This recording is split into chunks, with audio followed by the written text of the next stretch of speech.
അപ്പോൾ അതൊരു black and white ചിത്രമായിരുന്നു. ആ സിനിമയിലേക്കാണ് പ്രിയദർശൻ വരുന്നത്. പ്രിയൻ അതിൻ്റെ അവസാനത്തെ ഷെഡ്യൂളിലാണ് പറഞ്ഞത് സ്ക്രിപ്റ്റ് എഴുതാനായിട്ട്.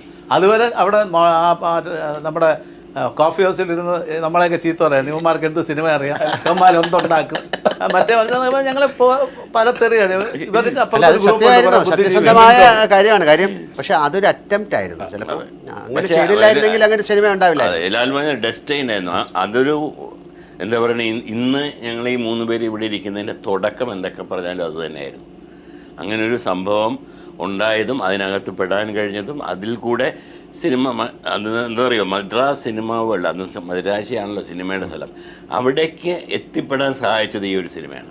പിന്നെ അത് കഴിഞ്ഞ് വീണ്ടും ഞങ്ങളൊരു സിനിമ, അതൊരു തമിഴ് സിനിമയാണ്. കാര്യം മലയാളത്തിൽ ഓരോ എനിക്ക് തമിഴ് ഹിന്ദി അങ്ങനെയൊക്കെയാണ്. ആ സിനിമ എന്ന് പറയുന്നത് അതിൻ്റെ പേര് കരയി തൊടാതെ അലയുക. കര തൊട്ടില്ല.